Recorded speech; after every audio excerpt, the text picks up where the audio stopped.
2, 1, go. Hi, I'm Mike Hayataka. I officially don't care where you share this or who you give it to or what you do with this video. So, we talked about these things, the wrist locks and lifts and stalls, and we really learned just the base beginning of how to utilize them. So first we warmed up with wrist breaks, and as I think everybody noticed in class, constantly this is the root of it all, is these wrist breaks.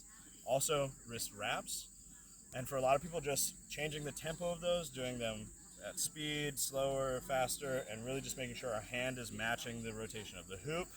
Okay. Then we just did just basic, like practicing swinging the hoop here and keeping it in plane, which is a lot harder than it seems. And then even here is the harder one on the wheel plane, keeping them in plane. Then I believe the first move we did was the figure 80 guy here. So this hoop is convenient. Let's say the red section will always be leading, okay? And so what I'm going to do is I'm going to go across my body with my arm, turn 180, and again, it's just a wrist break, right? The back and forth thing. Make sure, keep your fingers up so that after you turn the hoop, it hits the hand, come back, same thing. Turn, stop, keep the elbow up as you come back across, okay? And then, we didn't really talk about it, but some of us were doing the pinky side leading, so you can also just do that in reverse, okay? But it always comes back to those wrist breaks. Then we did, I believe, we started doing this turning one. We talked about finding this moment of weightlessness at the top of the pendulum, right here. When the hoop is there, you can give it a little tick-tock and turn with it. Tick-tock. And then you can, instead of doing a straight 180, you can kind of mess with it, a little curve, a little bend. Doesn't have to be a perfect turn. You can also stick these together. You can do our little figure 8. Come out and turn, okay? Then we talked about this move. We pull in right here.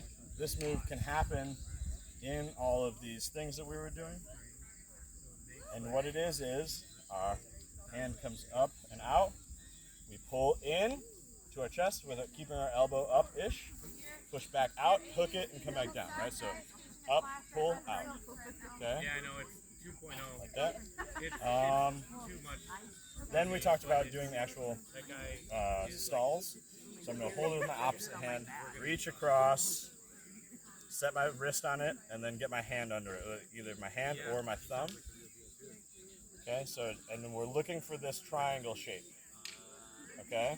If we can see this little triangle negative space, that's good. Then there's also the other side. So instead of reaching across, I'm coming from the same side, and I'm making this triangle. It's on my forearm. The thing to look out for is my forearm, the same line as my hoop. We want to break the line of the hoop with our forearm.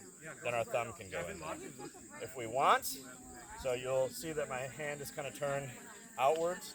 You can do these with just your hand, just your fingers, but your hand has to be a little bit more extremely bent here.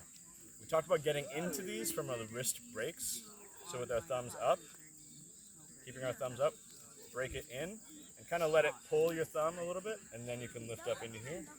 Break it out, and kind of let it pull your thumb until your elbow is in, and then we're in the other one, okay?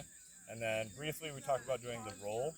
So from this swing, we stop swinging our arm, or stop it. You see how the hoop wants to come, when I just stop my arm, the hoop wants to do a roll. It wants to do a spin, right? So when I stop my arm, I pull my hand in. I just fold my hand in. So here, stop, fold. And it should just roll, okay? Feels really nice also from an extension to do that, okay? You can get nice momentum that way. And you can do continuous contact C-rolls here as well. Whoa. Yeah, it feels really nice. So sweet. Thank you.